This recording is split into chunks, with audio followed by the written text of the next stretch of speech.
Kingdom of the Shires. King's Log. All right, this is my attempt at journaling my journey through being a monarch and a king. So we'll start with that, shall we?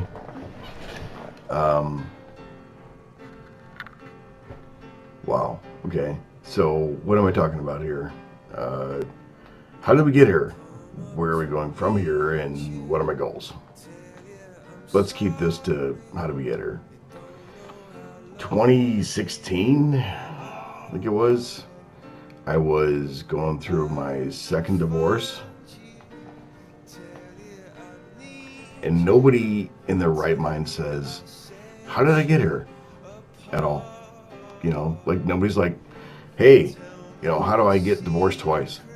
That just really isn't something that you want to look at in your life and say, that's my goal. It wasn't mine. Not at all. So what do? Right? Well, I was depressed. I was suicidal, pretty much. I was going through some really rough shit. And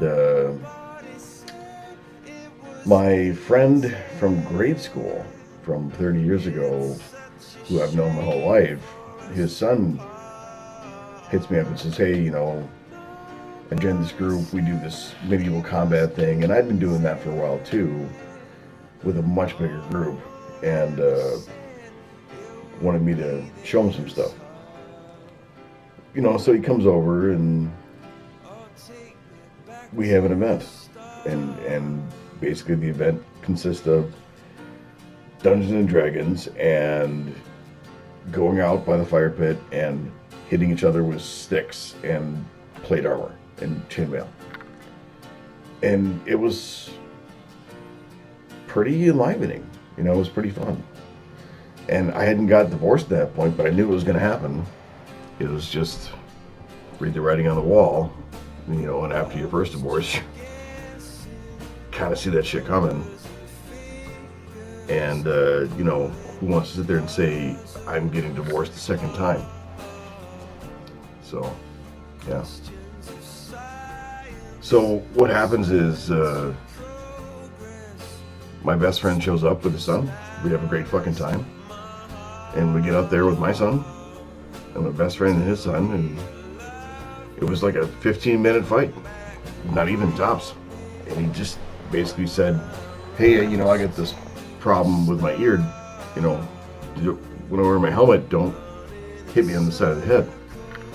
So of course that's the first thing I do, because you just don't fucking tell your enemies where your fucking weak points are, and they're gonna slam you there. And I put them on the ground in pain, and I have pictures of that, and that was our first event. We call it the beginning of old friends beating each other up. Pretty much been my life up until this point is males giving you pain in a initiation hazing kind of way. Yeah, I've gone through 30 years of martial arts and full heavy contact, heavy abuse in my childhood, more abuse later, physically, and then you begin to realize that after all that training, after all that time of getting used to that pain, you kind of look for that. It's not the pain itself, it's more like that afterglow of the pain. And it sounds stupid to think about it that way, but that's how guys are wired, that's how guys are rigged, is that you have to go through this crucible of this physicality to deal with your issues. Like if you can suffer enough, you have that as bragging rights for the next guy. See, I went through this. I stormed the beaches of Normandy. I survived Vietnam. I went through the Battle of Fallujah. I was abused by my uncle and my parents and my dad and my, it's not pleasant. And it toughens you. It makes you hard, and you get a lot of lack of sympathy and empathy for people that don't deal with that pain. And one thing that I've always told people is that hot fire makes strong steel, in that you have to go through that crucible to become a tough person. It doesn't really flow with today's ideals. And it sucks because you get stuck in the middle of this mentality that I have to be tough. I have to teach the people after me to be tough, to deal with the shit that's going to come up. And when you teach them this, you have this balancing act between empathy for other people and toughness, which is saying you're never going to fuck with me even before you ever get to touch me physically.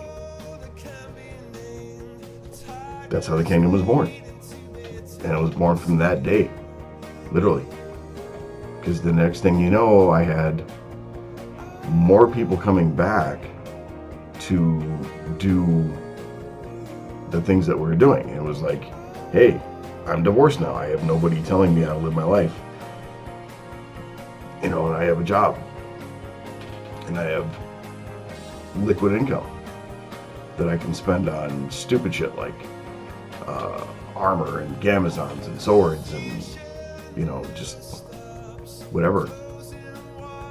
So then you end up in this place where you're starting to foster this environment of this male violence that happens. And then you realize that you can't just have violence, you have to have food, and you have to have entertainment, and you have to have structure, right? So then from that place of need, you start to build idea after idea after idea until you end up with, like 3 or 4 major groups running things, and you're in charge of all that, and you're writing the laws of how you do these things, and you're getting ideas from this person and ideas from this person. You're just bringing it all in together and just putting all those pieces together to make something coherent and flexible and by design tough, but at the same time very open to new ideas. Because if you close yourself off to new ideas, you close yourself into this mindset that you're going to live your life this way. I'm rambling, I'm sorry. The group came around probably after I met, and I'm going to start naming names here, John. Alex and John. Alex was the guy that came over the first time. Dave was Alex's dad, and my son was Jake or JD. John was Alex's friend, who he had met from other groups like this, and it really kind of blew up from there because my son was having troubles, so I saw what he was going through and how he adapted and really latched on to this male pattern violence. And it was controlled. It was like, hey, we have rules, we have times where you stop and times where you start, and there's safety concerns, and we want to make sure nobody's getting hurt, but it's still controlled violence. That's what it is. And when we got to our second time where John came up, that was literally the first event that we really put time and effort into planning that out and saying, okay, when they come back, we're going to do this. And this is the schedule that we're going to keep or try to keep in that time frame. That's sometimes all it takes. It's just that idea, that notion that you can start to build these relationships with people and start to build on that to make something bigger. And it was actually John who later on had said, let's take all the knowledge we have and give it out for free. Let's build that. Let's take what we're doing the cooking, the fighting, the building, and put credit behind it and say, you get credit for doing this. You get credit for, and that's how you earn the ranks in this group. You know, and that was the birth of Bear Hill Shire. It literally was. It was just, what are we doing as a group? You know, that we've got like 4 or 5 people, how are we ranking ourselves and giving ourselves these titles that mean something in this group? Well, every other group I've been with has always been a popularity contest or a drama fest, or they were so well established for so long they'd forgotten their original goals and they were now this like watered up corporate thing.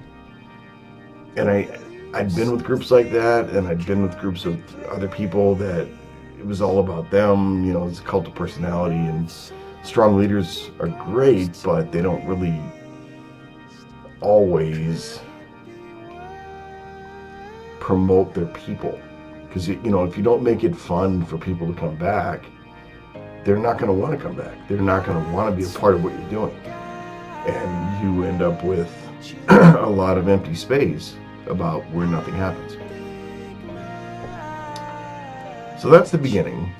And I think I'm going to leave it there because, you know, it's like 3:12 in the morning and I got to go to work tomorrow. But still, there's a lot more.